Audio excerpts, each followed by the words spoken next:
waktunya hari ini saya kasih ke Bu Esti untuk diskusi, untuk memberikan istilahnya sharing-sharing Bu ke kami nih di industri broker properti. Karena jujur aja kalau kita bicara properti tentunya kita harus bersinergi. Selain bersinergi dengan bank, tentunya kita bersinergi dengan notaris gitu loh. Kalau tidak ada notaris kan tidak ada akad kredit, tidak ada penjualan gitu kan. Kebetulan Bu Esti ini udah kenal lama dengan kita.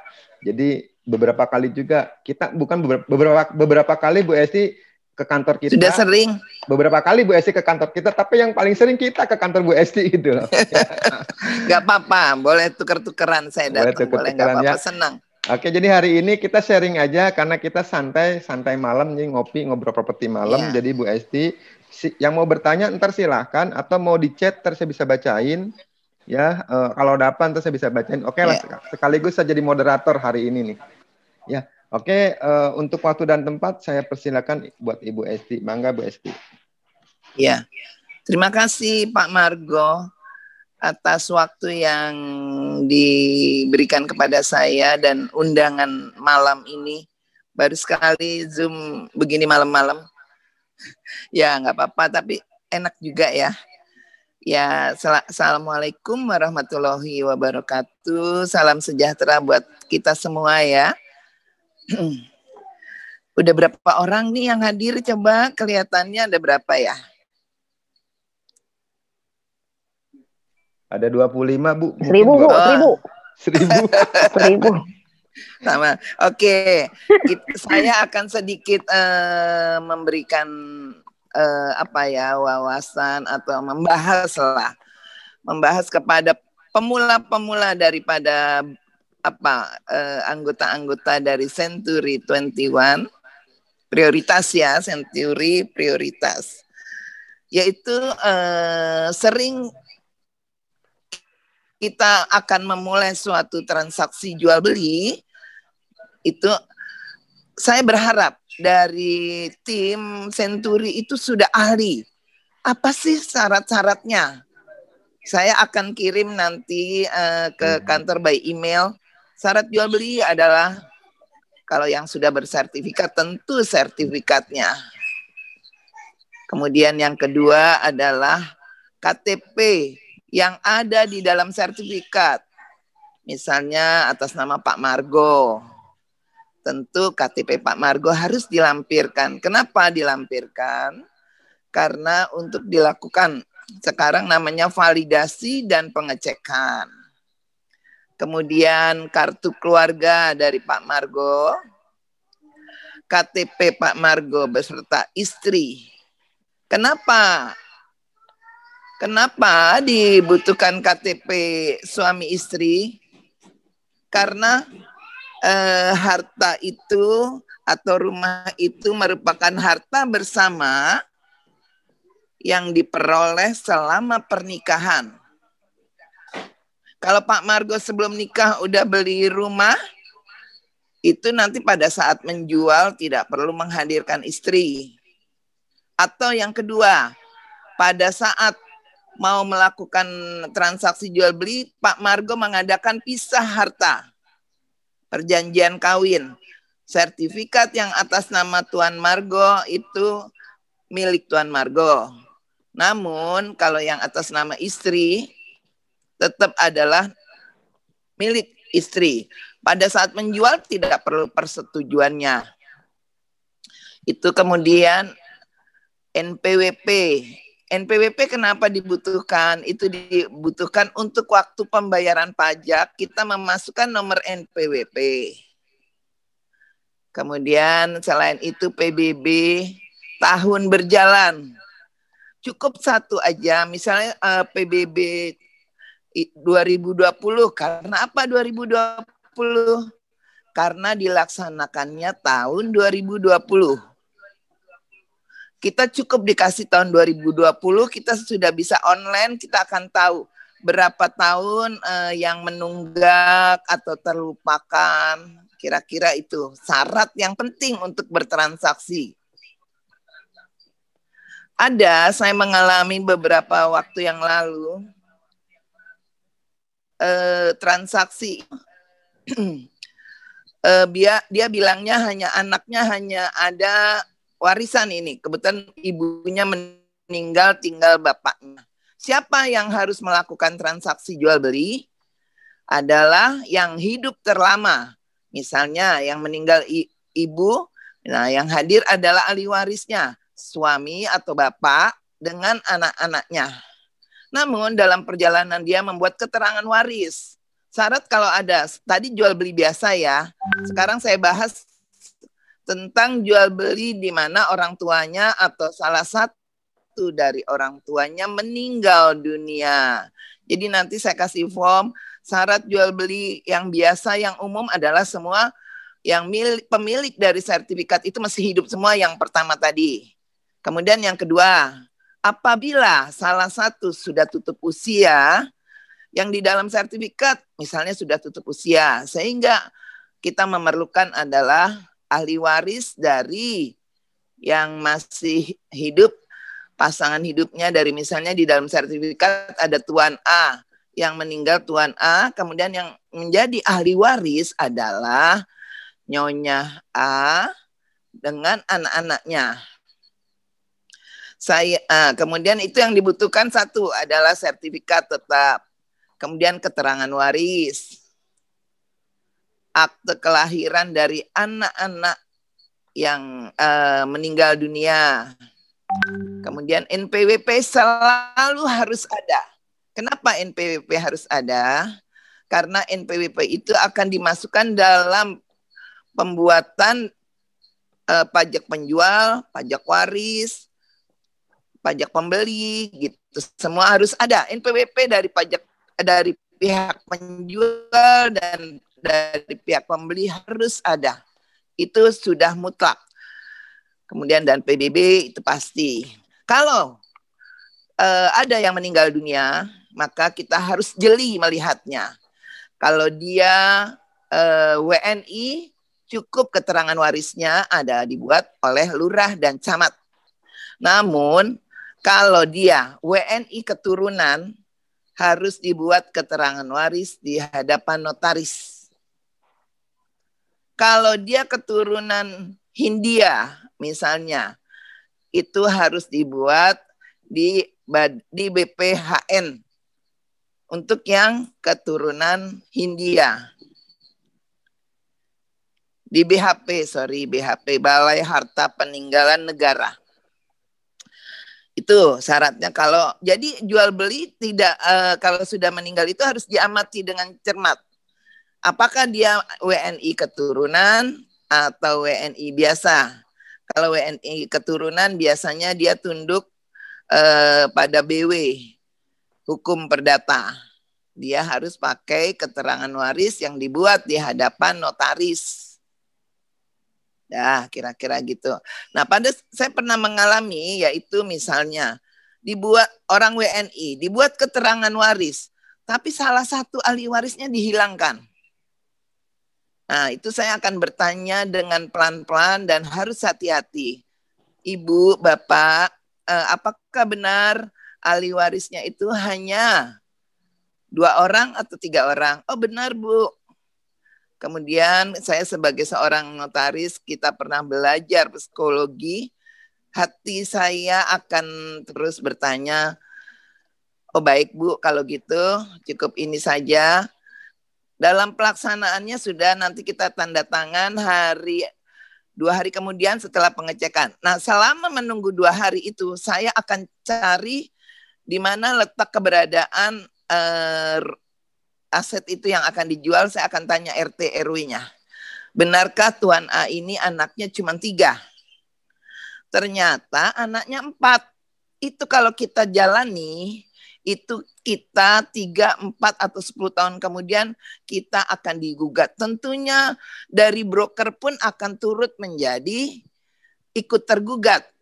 Karena tidak jeli melihatnya. Ya, walaupun kita tidak salah, kita dibohongi. Namun sebaiknya apabila kita lebih hati-hati, kita tanya sama RT RW, benar nggak anaknya 3? Nggak taunya ternyata anaknya 4. Nah, saya bilang, ini yang anak keempat mana? Oh, sudah meninggal, Bu. Kan nggak usah dimasukin. Oh, tidak. Yang sudah meninggal itu anaknya misalnya 2. Ya 2-nya itu juga ikut sebagai ahli waris pengganti dari orang tuanya. Itu rumah warisan. Saya pernah juga menangani rumah warisan yang diberikan kepercayaan kepada saya dari Century. Itu sempat bermasalah juga. Namun kalau kita perlahan kita urai satu persatu itu insya Allah akan beres semuanya. Kira-kira itu jual beli biasa. Kalau jual beli yang tidak biasa ya itu tadi seperti warisan, kemudian hibah, kemudian APHB. APHB apa sih? Akte pembagian harta bersama.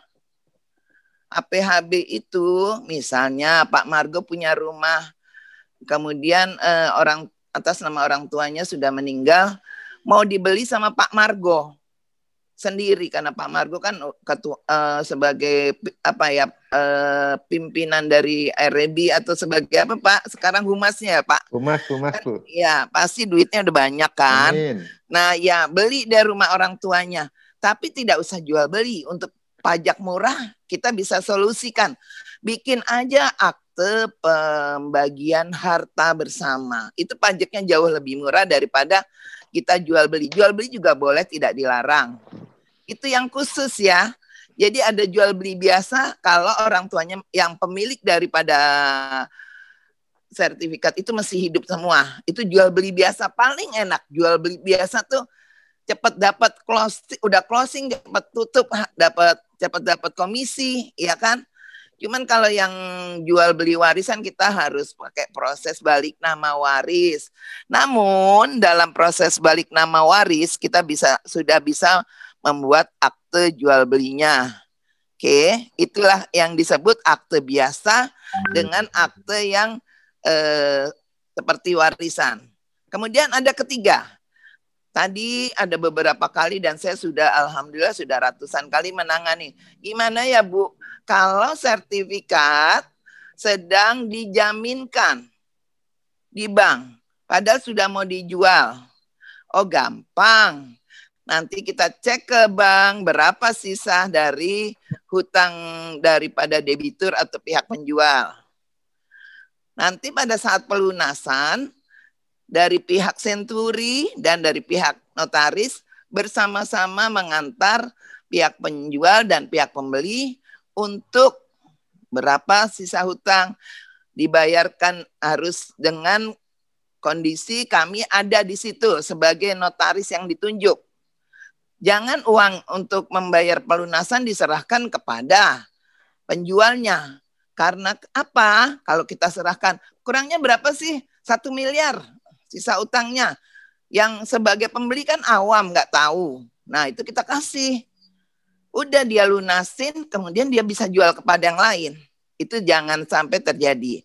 Jadi harus bertanya kepada notaris dan nanti kami sebagai notaris akan mendampingi ke bank untuk pelunasannya dan menyampaikan kepada bagian pelunasan supaya kalau kami sudah lunasi sertifikat ini jangan dikasih pihak penjual lagi, harus dari pihak notaris sebagai penengah yang mengambil. Setelah itu kami lakukan roya. Kenapa roya? Karena di situ masih atas nama bank. Kita harus minta bukti lunas sama bukti surat roya. Nanti akan kita roya kepada ke BPN sambil proses roya menunggu kita boleh bikin PPJB nggak apa-apa. Kira-kira seperti itu. Kalau banyak loh yang sedang dijaminkan dijual karena kondisi COVID begini, sehingga saya akan sarankan hati-hati untuk bertanya kepada notaris. Nanti akan saya kasih kisi-kisi untuk supaya semua daripada tim Century itu sudah hafal syarat jual beli gini Pak. Sebelum ke kantor Bu Esi pun udah luar kepala kalau bisa. Nanti biaya pengurusannya atau pajak-pajaknya saya kasih tahu cara perhitungannya. Kira-kira gitu. Kira-kira gitu Pak Margo. Itu tentang jual beli. Ada lagi misal selain jual beli. Kalau mau hibah misalnya, peralihan hak itu bisa dengan jual beli, kemudian dengan hibah, atau dengan tadi seperti yang saya terangkan dengan APHB, sorry. Kalau dengan hibah misalnya, saya mau serahkan deh Pak Margo punya anak 2. Bu Esti, saya mau hibahin ini sertifikat buat anak saya. Silakan dihibahkan dengan persetujuan istri untuk menghibahkan kepada anak-anaknya.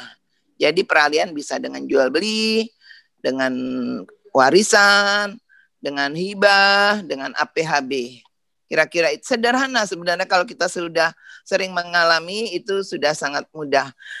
Sekarang ini ada kemarin beberapa kendala yang saya lakukan ke pertanahan. Contohnya di Bogor. Di Bogor itu kantor pertanahannya sering buku tanah waktu pada saat kita ngecek itu sering bukan hilang ya, terselip katanya. Itu yang membuat kami kerja bolak-balik ke pertanahan. Saya juga suka nggak enak sama klien. Sampai sekarang ada yang sudah 1 bulan. Semua terselip katanya buku tanahnya. Jadi tidak bisa cepat untuk melakukan transaksi jual beli gitu kira-kira. Jadi kalau kita mengalami ada transaksi jual beli di Bogor, kita akan bilang dengan klien kita supaya agak lebih sabar. Walaupun dikasih uang dalam jumlah besar itu agak sulit kira-kira. Proses roya itu kalau normal 1 bulan. Normal, karena kita sedang tidak bisa bertatap muka di kantor pertanahan, ya mungkin lebih 1 minggu gitu. Kira-kira seperti itu. Roya itu apa sih? Roya itu mencoret nama bank supaya menjadi kembali nama pemilik awal. Sehingga penjualnya nanti pemilik awal, bukan bank lagi. Kenapa? Karena kita sudah lunas. Lagi. Ya, kira-kira gitu. Jual beli seperti itu Pak Margo. Apalagi mungkin yang ada di pikiran yang belum jelas daripada yang muda-muda ini. Kalau mau tanya monggo silakan. Sekian Pak Margo. Thank you Bu Esti. Jadi tadi ada pertanyaan nih dari Ibu Susana ya. Ini aktif nih Bu. Iya. Marketing baru tapi aktif banget ya. Jadi dia nanya mengenai roya ya. Jadi karena kondisi seperti ini dibilangin sama Bu Esti. Jadi masa waktunya sebulan plus lah seminggu kurang lebih karena kondisi ya. Karena kondisi kan pemerintah juga kan sama menerapkan kerjanya 25% dari total semua.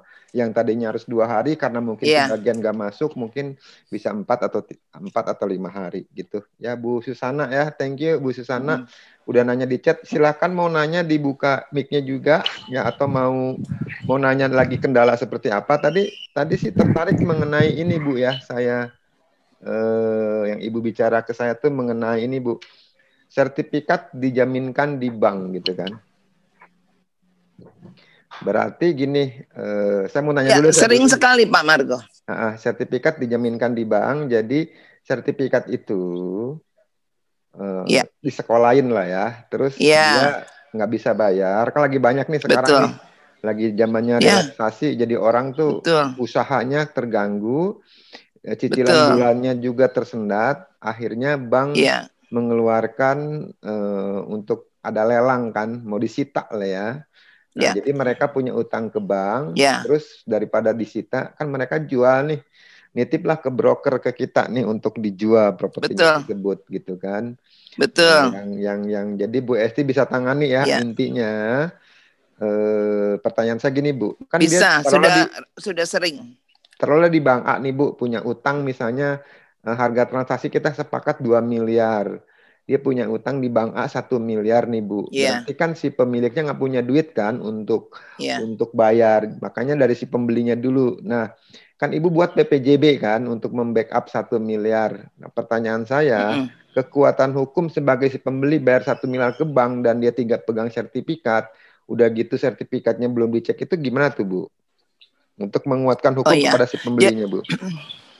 Jadi gini, kita kan ngelunasin dulu ke bank, membelinya diajak ke bank. Nah, itu kita bikin PPJB. Oh, jadi dari pihak notaris ikut ke bank tuh bikin PPJB. Iya, iya. Tapi sertifikat kan nggak langsung diambil, Bu. Biasanya kan di bank ada 2 atau 3 hari ngendap dulu. Betul, betul. Gimana tuh, Bu? Jadi nanti begini cara kerjanya. Kita janjian dulu dengan bank.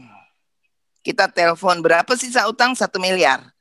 Pak, seandainya kami bayarkan, kapan bisa diambil sertifikatnya? Oh, kira-kira 3 hari lagi. Ya, pembeli jangan bayar dulu. Sisanya 1 miliar jangan dibayar dulu. Jadi kapan kita bisa ketemu dengan pihak bank? Besok boleh, Bu. Tapi setelah Ibu bayar, pembeli bayar, 3 hari kemudian baru dikasih sertifikatnya. Saya akan bilang ke bagian pelunasan, saya sampaikan bahwa ini sudah dibeli oleh Tuan A atau Ibu A, kemudian untuk sertifikat tidak bisa diberikan lagi. Dan saya bikin di situ pakai note, tanda terima uang, kemudian saya pakai note. Jangan diberikan kepada penjual lagi. Saya pakai note gitu. Ya. Jadi kalau ada diserahkan, itu adalah kesalahan bank. Tapi di pas hari itu dibikin PPJB ya, Bu, di depan itu ya? Boleh dibikin PPJB, tapi untuk lebih amannya lagi, kita bisa ngonline ada online-nya, Mbak, ke apa supaya terbit surat keterangan tentang tanah, bahwa itu tidak ada yang blokir. Oh gitu. SKTT, surat keterangan tentang betul. Ya, SKPT. SKPT. Iya, iya. Dari situ kita bisa online. Tanah ya. Online, terus dari online itu kita ngelacak. Kita lihat ada yang blokir nggak. Kalau ada yang blokir jangan kita bayar. Oke. Bu, sorry Bu, tertarik nih mengenai SKPT dengan pengecekan. Kan kalau kita bicara mau kasih DP segala macam kan sertifikat harus dicek dulu. Kan ada 2 nih, dicek aslinya dicap dari BPN atau dicek secara cek intip. Apakah SKPT tidak ada cek intip? Udah nggak ada sekarang cek intip, Bu? Tidak ada. Apakah dengan SKPT menjamin bahwa sertifikat itu tidak ada yang ngeblok atau tidak ada yang pemalsuan lah kasar gitu? Betul. Oh bukan, kalau tidak ada yang ngeblokir iya pertama. Namun untuk kepalsuan tidaknya itu tetap setelah tidak ada diblokir, baru kita namanya validasi untuk mengetahui asli tidaknya. Jadi setidaknya Bu dengan SKPT itu kita udah tahu bahwa itu surat clear, tapi belum pasti validasinya dulu, apa istilahnya belum divalidasi itu belum pasti, tapi secara SKPT itu belum bisa dijamin lah Bu ya. Ya, jadi pertama sudah dengan di SKPT udah aman, itu nggak ada yang blokir. Oke. Bu, karena kalau keblokir jadi kerjaan lagi. Iya. Bu, SKPT itu, sorry Bu, SKPT itu yang lihat bisa umum nggak Bu? Misalnya marketing atau broker atau hanya orang-orang tertentu yang bisa akses Bu? Selama ini dari kami. Karena itu ada kode online-nya tersendiri. Jadi yang bisa lihat SKPT itu hanya notaris ya? Iya. Jadi tapi boleh dari pihak Pak Margo nanti kita ajak untuk ini loh caranya. Oh gitu. Boleh deh Bu, ntar saya pengen tahu juga, ntar main ke kantor deh. Jadi kalau ada apa-apa kita bisa meminimalisir seminim mungkin kejadian hal yang nggak kita inginkan. Iya. Ada lagi yang tanya, boleh saya jawab Pak? Boleh. Ya, Meme mau nanya kayaknya. Peningkatan sertifikat, kadang suka timbul pertanyaan dari calon buyer yang survei melihat rumah SHGB. Misalkan properti rumah SHGB dengan harga 2 miliar dan luas tanah 100 meter. Atau saya ngerjain aja deh, boleh? Oke. Sony aja buka, Son buka, Son. Sony dulu deh ya, Pak, ini bentar. Jadi nggak kelihatan. Pak Andi bentar ya, Sony dulu ya, saya lihat Sony. Ya, Son, ngomong Son. Sony. Halo, malam Bu. Halo. Malam, Pak Sony. Malam Bu. Iya, mau izin bertanya Bu mengenai SHGB. Misalkan ada properti rumah HGB harganya 2M dan luas tanah 100 meter persegi. Terus maksudnya bagaimana perhitungan biaya peningkatan dari SHGB sampai menjadi SHM dan kira-kira proses HGB menjadi SHM itu berapa lama? Ya. Terima kasih Pak. kalau peningkatan hak itu tidak terlalu mahal. Tidak terlalu mahal, Pak Sony. Ada tergantung wilayahnya. Ada yang 5 juta. Ya. Kurang lebih 5 juta. Suaranya kurang jelas ya. Nah, itu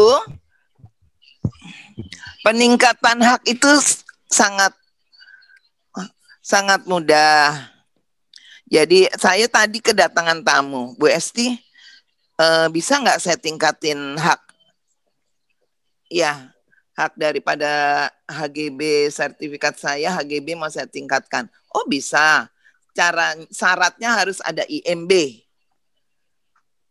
Kalau tidak ada IMB bisa namanya PM1.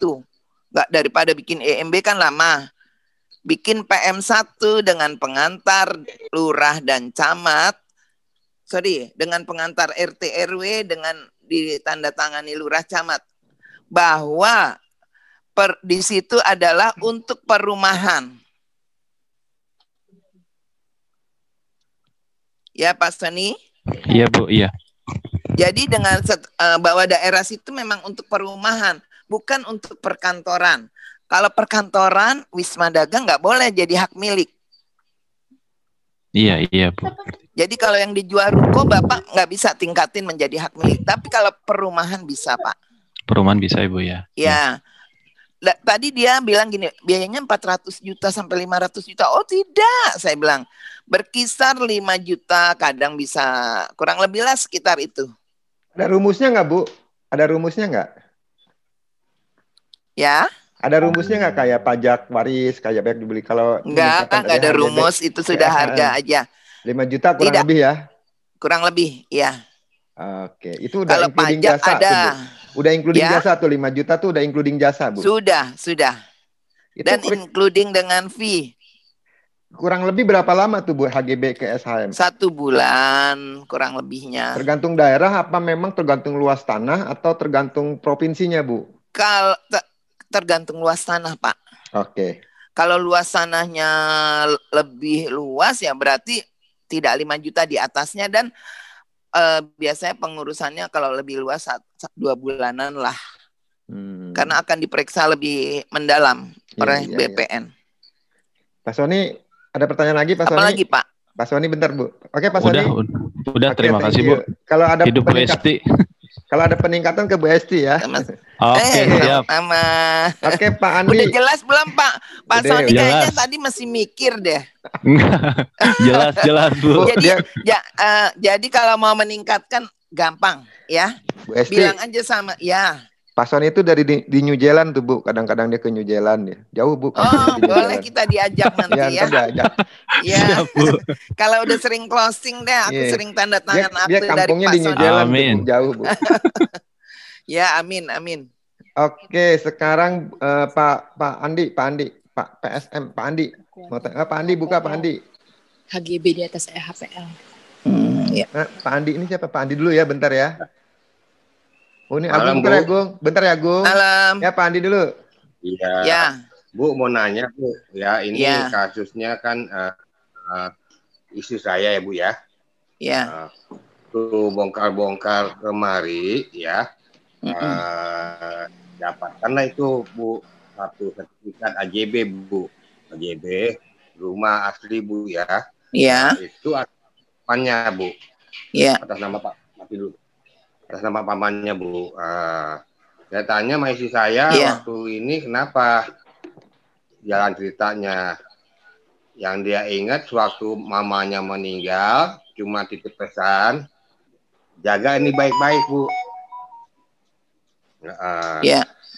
Ditanya sejarahnya nggak tahu. Ada kemungkinan Bu waktu itu karena ini kan kakak beradik Bu ya antara orang tua istri saya dengan orang tua yang punya LGB Bu ya. Kemungkinan itu waktu itu ada pinjam-meminjam Bu. Kemungkinan Bu ya.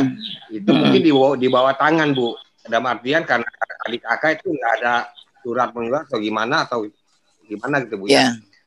Nah yang jelas itu aktenya ada di sama kita Bu. Nah, itu gimana, Bu? Nah, selama kita pegang itu, apakah yang bersangkutan yang tertera namanya dalam hal ini ya, pamannya itu bisa meningkatkan menjadi hak milik tanpa AJB, Bu? Ya, baik, Pak. Sekarang pamannya ada di mana, Pak? Halo? Ya, Pak. Pamannya masih ada, Pak? Pamannya masih ada, teman udah stroke, Pak, Bu. Iya. Menurut perkiraan Bapak itu sudah terjadi jual beli ya, Pak? Enggak, perkiraan saya dulu mungkin ya, Bu ya, antara orang tua istri saya dengan pamannya itu dulu mungkin suaminya dari kakaknya mamanya, adik mamanya mungkin dulu ada pinjam meminjam ya, mungkin karena karena ini kakak beradik mungkin ya, di bawah tangan lah istilahnya, pinjam dong ini uang, ini pegang lah sertifikat saya gitu. Jaminan Bu. Ya. Jaminan, Bu, tapi tidak ada surat menyurat gitu, Bu. Ya. Ini pertanyaan yang bagus. Untuk ke depan kalau kita jual beli itu ada dua macam. Jual beli benda tidak bergerak dan jual beli benda bergerak. Tidak bergerak contohnya tanah dan rumah. Kalau yang bergerak mobil, TV, kulkas, komputer itu bergerak. Kalau yang tidak bergerak harus dibuat di hadapan notaris. Tidak bisa di bawah tangan atau dengan kwitansi. Kalau yang benda bergerak boleh pakai kwitansi. Beli satu komputer pakai kwitansi. Nah, kalau beli tanah walaupun 20 meter, 15 meter harus pakai di hadapan notaris. Tidak bisa. Nih, pegang aja sertifikat buat jaminan. Itu yang minjemin duit sangat lemah kedudukannya. Tidak bisa melakukan apa-apa terhadap sertifikat itu. Yang Bapak tanyakan tadi, apakah bisa ditingkatin jadi hak milik? Ya? Ya. Bisa ditingkatin. Yang melakukan peningkatan pemohonnya adalah omnya tadi atau saudaranya tadi, bisa. Walaupun tanpa AJB, Bu. AJB jadiin hak milik bisa. Gini, hak milik tapi tetap kalau misalnya Bapak bisa lakukan dilakukan hak milik boleh, Pak. Tapi bukan berarti dia pemiliknya lagi kalau Bapak melakukan jual beli. Saran saya, bicara baik-baik dengan omnya sebelum meninggal dunia. Dulu gimana sih, Pak? Kok bisa ada di tangan mama saya ini sertifikat? Oh, dulu saya pinjam uang sama mamahmu. Kalau gitu gini aja, kan udah ini kelihatannya nggak bisa dibayar ya, Pak ya. Yuk kita bikin jual beli. Bawa ke notaris mana saja yang terdekat. Bikin jual beli, Pak. Tapi orangnya yang udah stroke, Bu, nggak bisa ngomong, Bu. Udah apa-apain. Nggak apa-apa. Yang penting nanti ada bahasa isyarat. Kita ajak bicara bahasa isyarat. Kita pakai orang yang ngerti bahasa isyarat. Atau dia bisa membaca, bagus. Sebelum meninggal, Pak. Kalau udah meninggal, anak-anaknya bakal nggak bilang itu terjadi jual beli. Tapi saran saya dari sekarang bikinlah jual beli. Itu gimana, ya, Bu? Ya, jadi itu nanti ya kita ngomong nanti kalau ada Bapak rumahnya di mana? Di mana, Bu? Rumahnya di mana? Saya siap datangi. Rumahnya di rumah saya, Bu. Rumah saya. Saya di Bekasi, Bu. Itu ya. Sekarang kalau rumah yang bapaknya itu, omnya itu ada di mana? Di daerah Cengkareng. Hubungannya baik-baik aja apa gimana? Hubungannya baik? Selama ini baik, Bu. Tapi kita nggak pernah menanyakan masalah surat itu, Bu. Karena isi saya enak, takut juga, Bu. Ya gini, buanglah rasa tidak enak, tapi kita bicara baik. Kita main ke rumahnya, kita silaturahmi dulu. istri Bapak silaturahmi, bawakan kue sedikit, kita ajak ngobrol. Udah terbuka hatinya, ngobrol dengan tulisan mungkin bisa. Bisa Pak? Kita kasih tulisan Pak. Dulu ini rumah sebenarnya jaminan ya. Oh iya, nanti kapan-kapan boleh ya kita bikin jual beli aja ya. Biar cepat beres, saya balik nama. Jadi nanti kalau sampai kelamaan kurang malah nggak enak gitu. Kita bikin jual beli, kita rayu-rayu dia untuk mau kita bikin jual beli Pak. Jangan rasa nggak enak harus dibuang jauh-jauh Pak. Kalau Bapak nggak enak itu Bapak nggak ada gunanya sertifikat itu Pak di Bapak sampai kapanpun. Bukan sertifikat Bu, itu AJB Bu, akte jual beli Bu. Oh masih akte jual beli. Ya Bapak boleh kirim ke saya Bu. Pak. Boleh Pak. Bapak nanti kirim ke saya pelajari. Saya lihat ya Pak ya. Pakai WA boleh Bapak foto, nanti kirim ke saya pelajari. Ya Pak?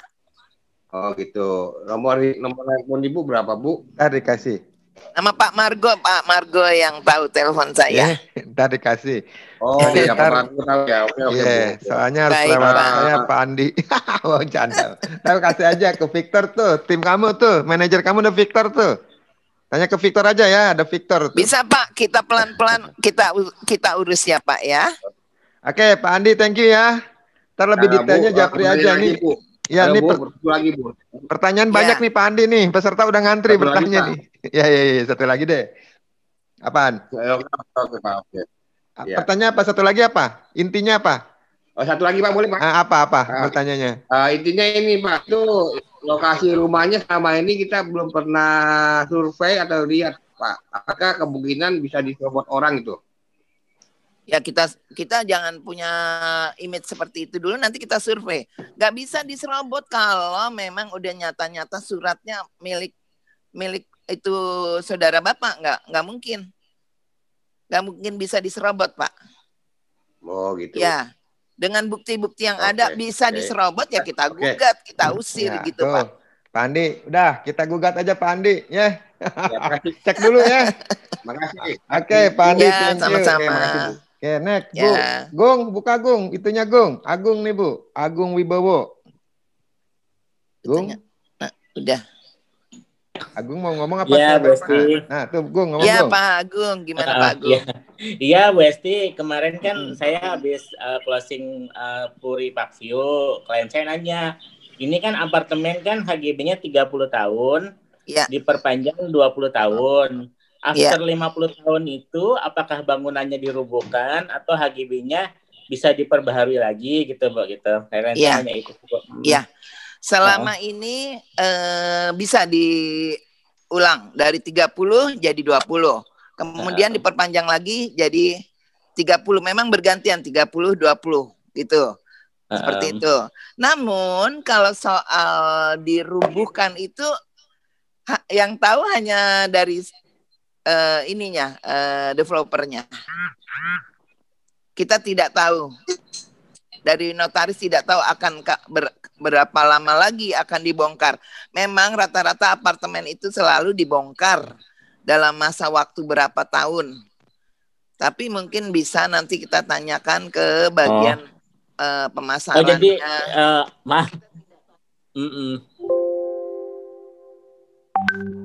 Ya Pak. Ada suaranya tuh. Gimana Pak Agung? Pak Agung. Gung, suaranya nggak ada, Gung. Halo.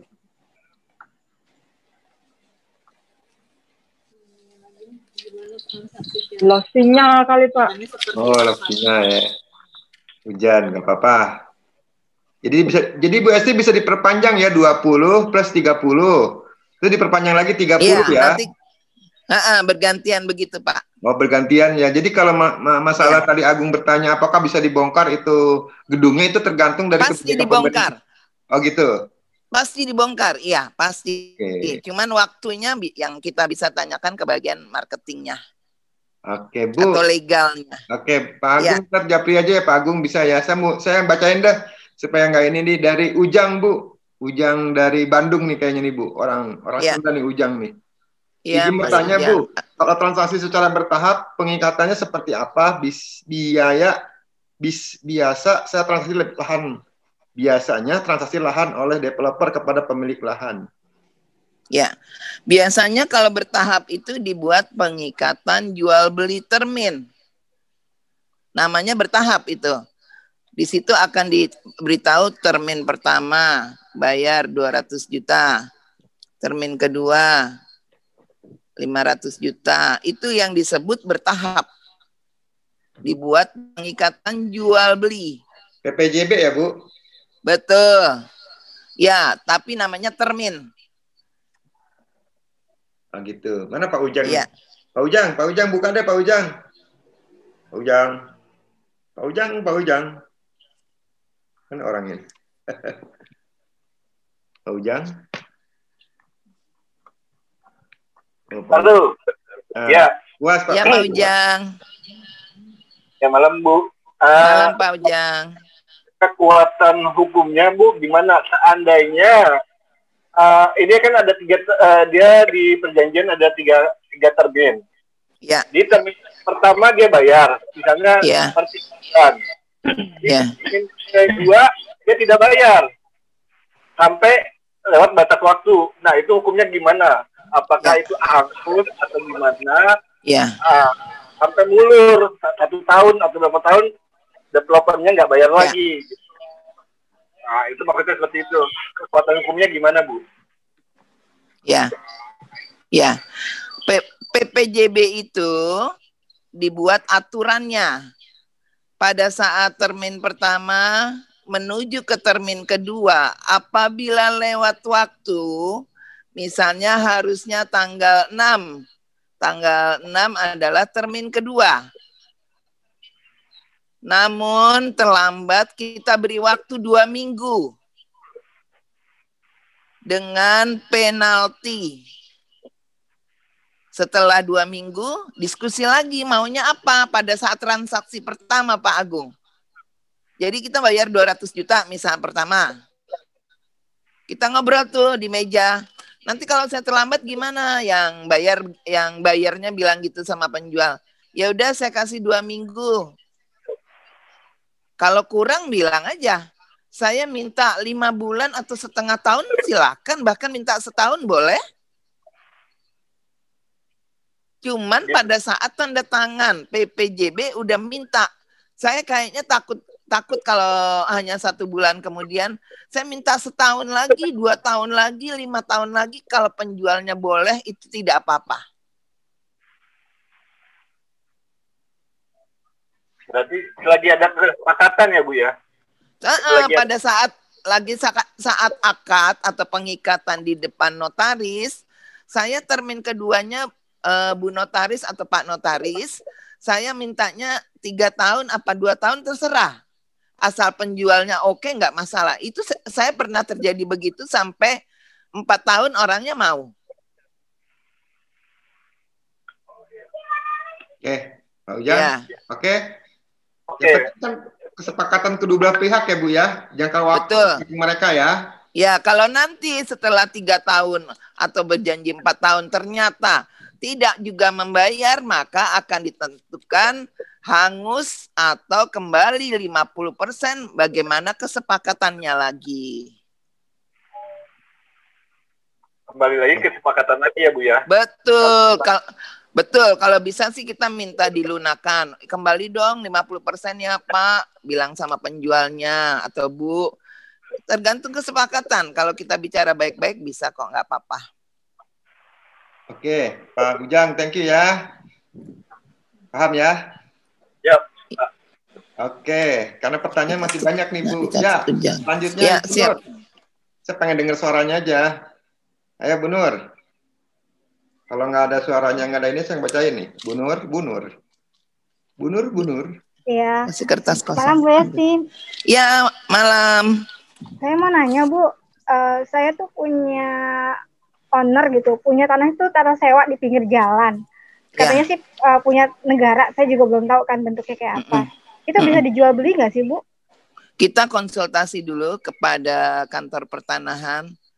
Ada seperti di kompleks Seknek tempat tinggal saya. Tanah sewa beli. Itu bisa diperjualbelikan. Bisa ditingkatkan, ada bukti, bisa jadi sertifikat. Namun ada bermacam-macam tanah sewa. Kalau tanah sewa bukan milik instansi, hanya sewa yang sifatnya dulu adalah milik sewa kepada Belanda. Nah, itu harus konsultasi ke BPN. Namun kalau sewa beli seperti perumahan instansi itu rata-rata bisa dimohonkan sertifikatnya menjadi sertifikat HGB dulu, kemudian bisa ditingkatkan hak milik. Namun kembali lagi harus konsultasi supaya kita tidak salah melangkah. Kira-kira itu. Oke, Bu, makasih, Bu. Ya, sama-sama. Thank you, Bu Nur. Konsultasi dulu. Konsultasinya ke siapa? Ya ke Bu Esti. Ya, konsultasinya. Kantor pertanahan.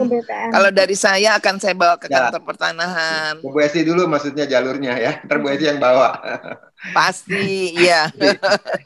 Oke, next selanjutnya. Ya. Ibu Ruth. Ibu Ruth, ayo Bu Ruth. Ibu Ruth apa monitor? Mana Ibu Ruth nih? Malam Bu, saya mau tanya kalau hibah di bawah tangan apa sah? Hibah antara abang ke adik kandung apa harus divalidasi lagi ke notaris? Itu Bu pertanyaannya Bu. Ya, baik Pak.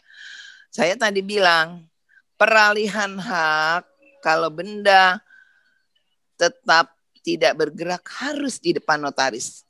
Bentuknya hibah, jual beli, atau akte pembagian harta bersama harus di depan notaris. Itu tidak sah dan bisa dibatalkan kalau di bawah tangan. Itu ya Bu ya? Ya. Harus. Jangan malu-malu ke notaris. Ke notaris boleh, selama ini saya kenapa dipakai oleh Century? Karena harga saya terjangkau. Alhamdulillah di masa COVID ini saya justru banyak transaksi. Amin. Jadi jangan malu-malu Bu, konsultasi saja sama saya. Kalau Pak Margo ACC harganya boleh murah sekali ya saya ikut aja sama Pak Margo. Kan juga harus izin Pak Margo. Pokoknya harganya terjangkau Bu. Oke. Ibu harga di saya Ibu jangan khawatir. Bentar Bu, Ibu Ruth. Ibu Ruthnya kemana nih? Dia pertanyaannya 2 soalnya. Satu lagi nih. Ibu Ruth. Wah, Ibu Ruthnya enggak. Saya bacain deh. Satu lagi nih Bu, kata Ibu. Boleh. Kalau suami istri tidak punya anak atau keturunan, terus dia punya anak angkat yang udah dari bayi diangkat jadi anak dan udah dimasukkan ke dalam satu keluarga. Pertanyaannya, apakah anak angkat itu berhak atas aset orang tua angkatnya? Ya, diangkatnya pakai adopsi nggak? Pakai pengadilan nggak? Kalau hanya diangkat cuman masuk kartu keluarga itu sebagai anak, itu hanya dikasih biaya biaya kehidupan saja. Jadi kalau ada suami istri tidak memiliki anak, anak itu ada anak angkat.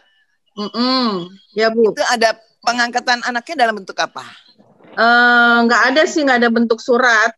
Dia jadi dia angkat aja, terus dari bayi, terus keluarganya semua udah pada tahu kalau itu anaknya. Nah, terus kan ini suami istri ini udah almarhum, apakah dia berhak itu atas aset-asetnya dari orang tua angkat itu? Ya, jadi pertama aset yang dari orang tua angkat itu, apalagi ini tidak diangkat secara resmi, itu hanya akan diberi istilahnya uang kehidupan sampai dia dewasa. Oh gitu. Sisanya berarti dia nggak boleh. Ya, nggak bisa bikin ahli waris ya dia, surat waris gitu ya Bu? Tidak bisa. Tidak bisa, apalagi tidak diangkat. Berarti kalau seandainya orang tuanya itu itu sertifikatnya atas nama orang tua, berarti nggak bisa balik nama ke anak angkat anak itu angkat ya, tidak bisa. Itu akan lari kepada saudara kandung Gono dan Gini. Gono itu hak suami, Gini hak istri. 50-50 akan dicari saudara laki-laki dan saudara perempuan. Namun itu diajak bicara lagi. Sebenarnya ini ada anak angkat loh.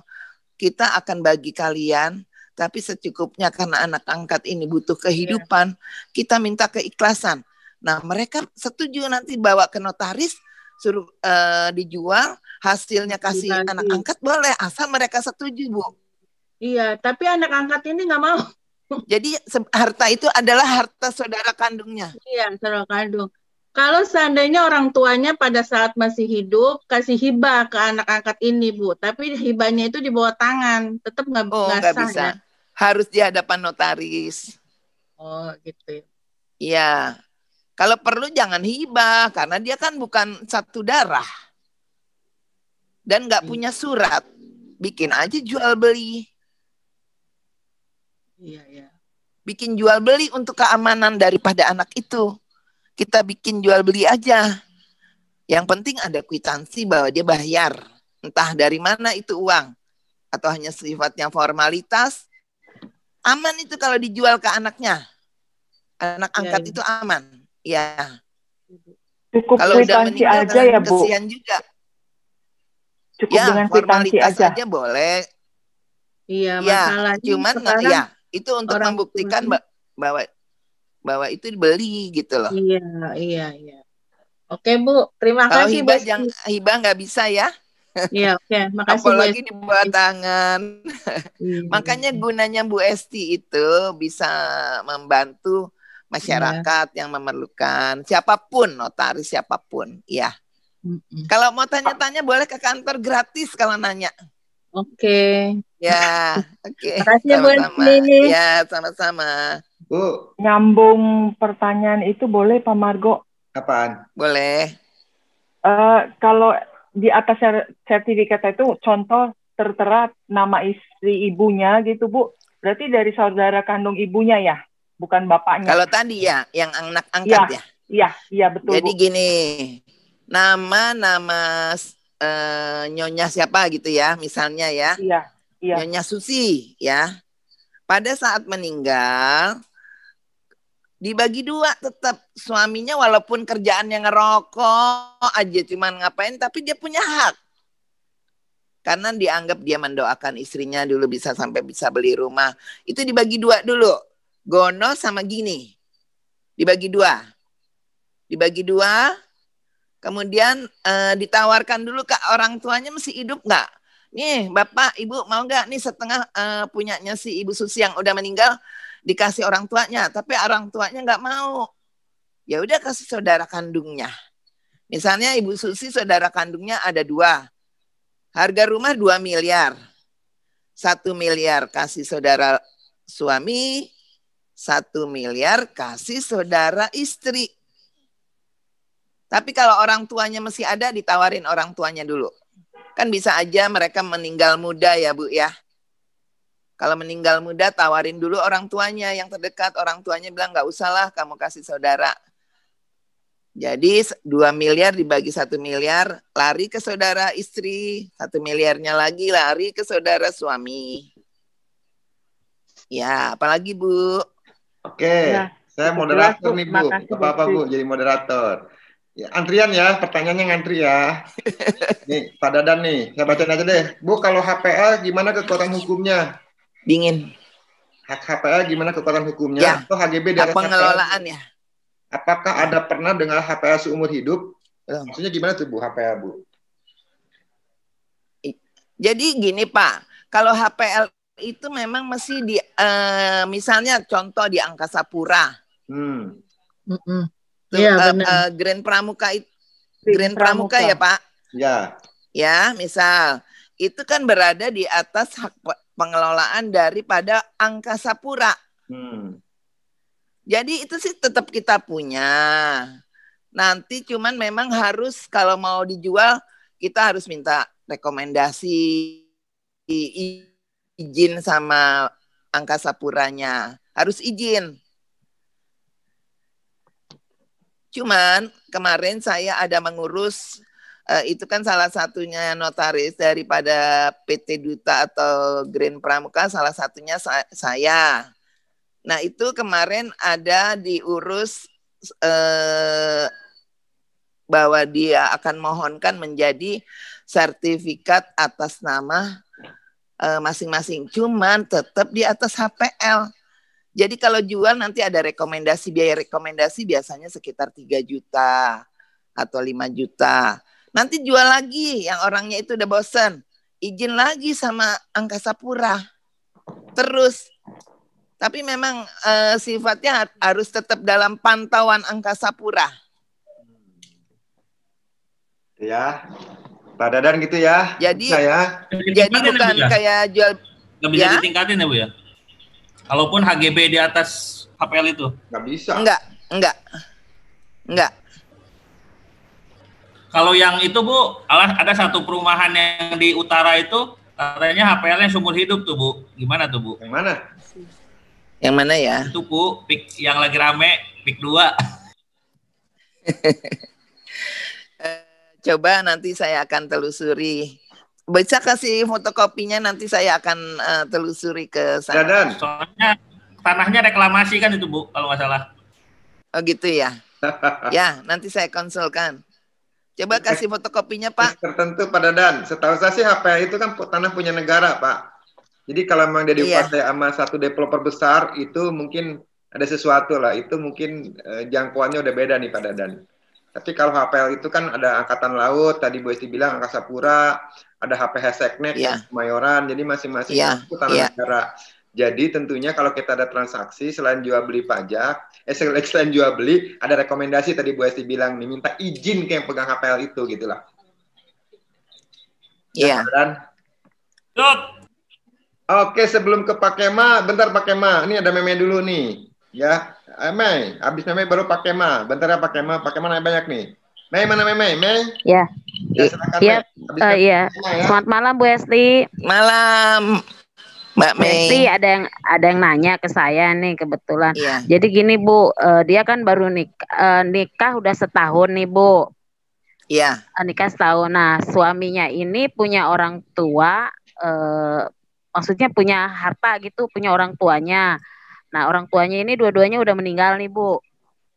Nah, dua-duanya udah meninggal. Nah, ini sertifikat belum balik nama ke anaknya. Nggak selang berapa lama si orang tuanya meninggal, dua-duanya udah meninggal, anaknya yang ini meninggal juga, gitu. Nah, saya mau tanya, sertifikat ini kan masih atas nama si bapaknya.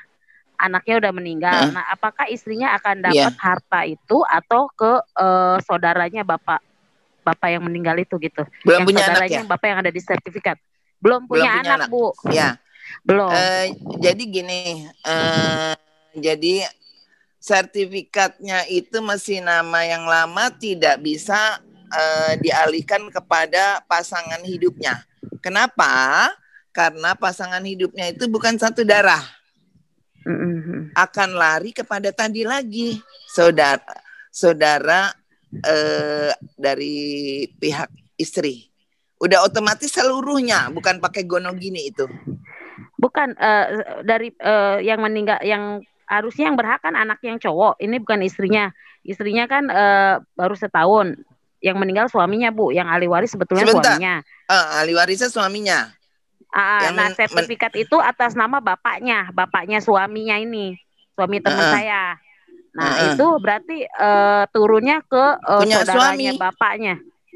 Enggak, maksudnya gini, Bu. Sebentar, saya tulis ya. Ini sertifikat nama siapa? Sumpahnya namanya Pak Margo gitu kan ya, Bu. Umpamanya Pak Margo. Pak Margo ini punya anak namanya Pak Dadan umpamanya gitu kan. Iya. Nah, Pak Dadan ini nikah. Nah, Pak Dadan ini nggak lama setelah nikah, baru setahun meninggal. Maaf Pak Dadan, maaf, amit-amit.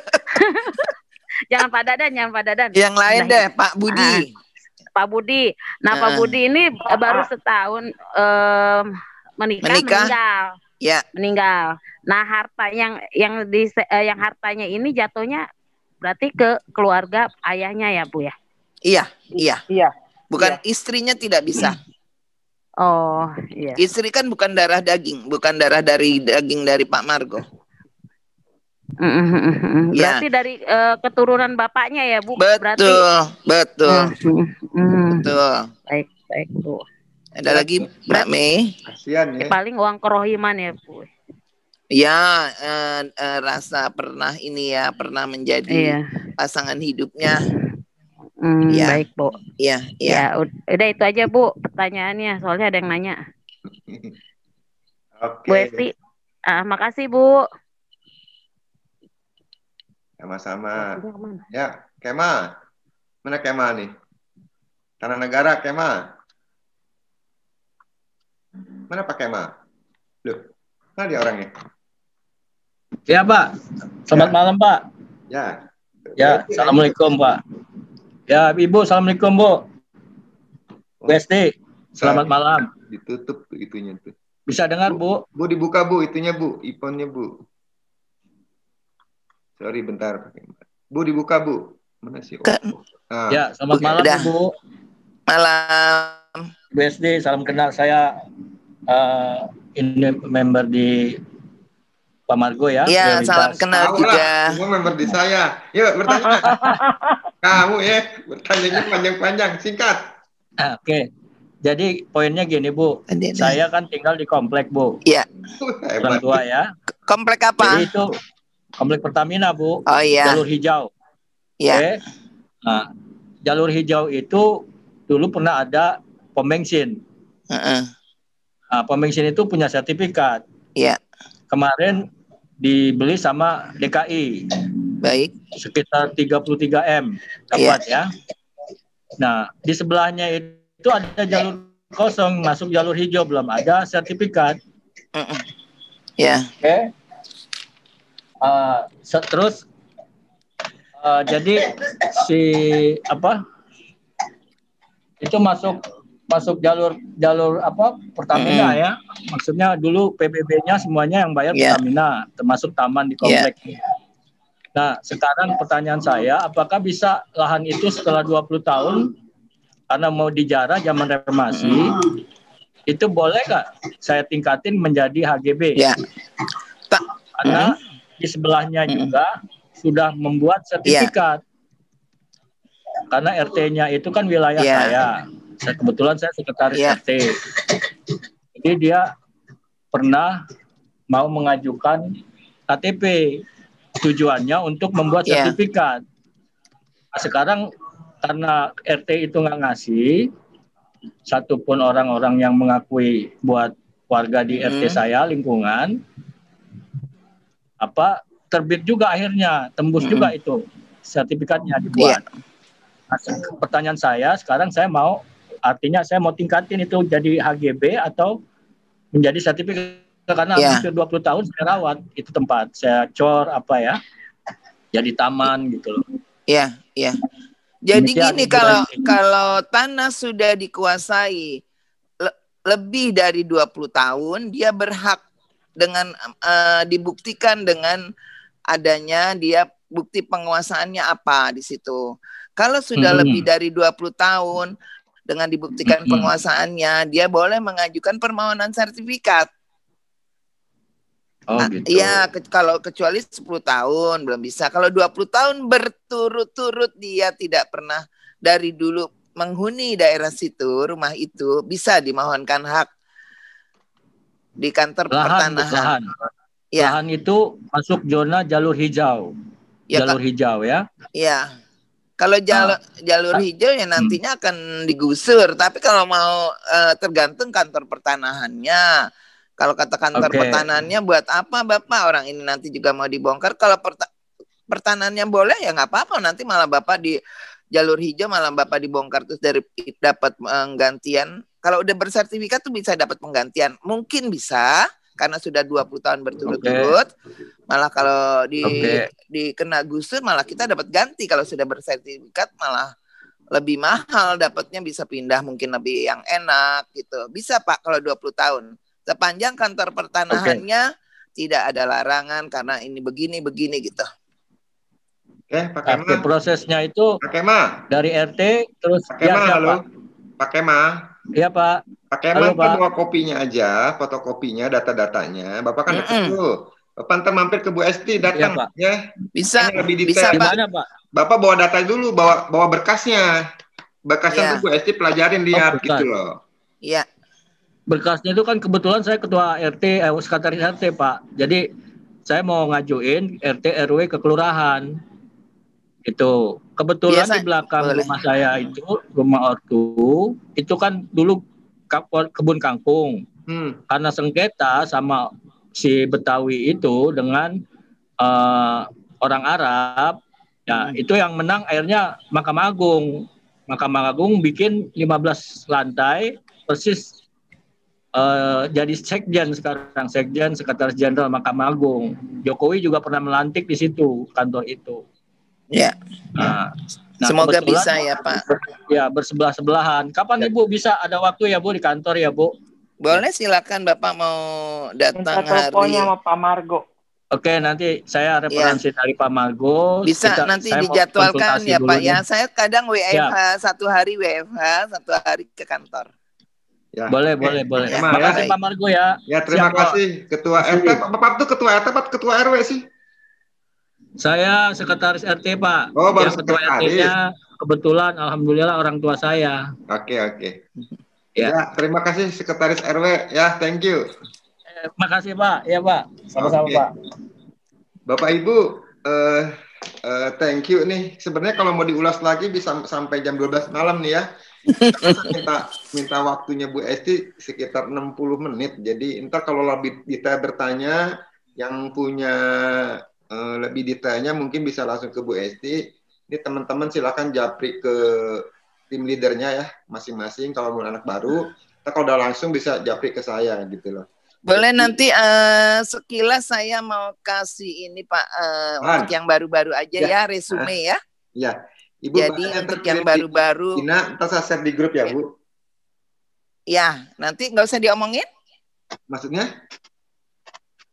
Saya resume iya. Resume secara singkat dulu. Boleh Bu. Boleh. Tapi nanti saya berikan. Ya. Boleh Bu. Jadi untuk yang kaum yang muda-muda yang baru masuk ke Century, kalau nanti menemui calon buyer atau akan bertransaksi jual beli, satu selalu minta data penjual dan pembeli. Itu KTP suami istri. Kemudian satu sertifikat yang asli dibawa ke kantor notaris untuk divalidasi dan dilakukan pengecekan online. Kemudian setelah di online kira-kira 2-3 hari bisa kita bertransaksi dengan ditambah lagi NPWP, PBB tahun berjalan. Kira-kira itu yang harus disiapkan. Dan untuk penghitungan pajak, penjual dan pembeli, bisa sebelum hadir ke kantor saya, bisa kirim by email atau by WA, akan saya hitung untuk disampaikan ke penjual dan pembeli. Biayanya segini cocok. Kalau cocok terus, kalau minta diskon, saya kasih diskon. Kira-kira setelah tervalidasi, udah oke harga, kita lakukan jadwal kapan mau dilakukan jual beli transaksi di hadapan saya. Kira-kira itu sekilas untuk yang kaum muda, syarat-syarat transaksi jual beli yang biasa. Kalau warisan nanti akan saya kirim by email ya, cara-caranya biar lengkap. Oke Pak Margo, terima kasih atas kesempatan yang diberikan kepada saya. Saya akan bikin PowerPoint kalau dikasih waktu agak lama. Kebetulan sibuk banget. Ya Bu, saya tahu Ibu sibuk. Ini saya rekod kok Bu, minta izin aja ntar di-share Bu rekodan Ibu. Terima kasih, boleh. Jadi, ya. Kalau Ibu nggak sempat nggak apa-apa lah Bu. Ya kan Ibu kan lagi pandemi ini tadi Ibu bilang malah banyak transaksi ya Bu ya. Alhamdulillah. Mau bertanya terakhir nih Bu sebelum ditutup Bu.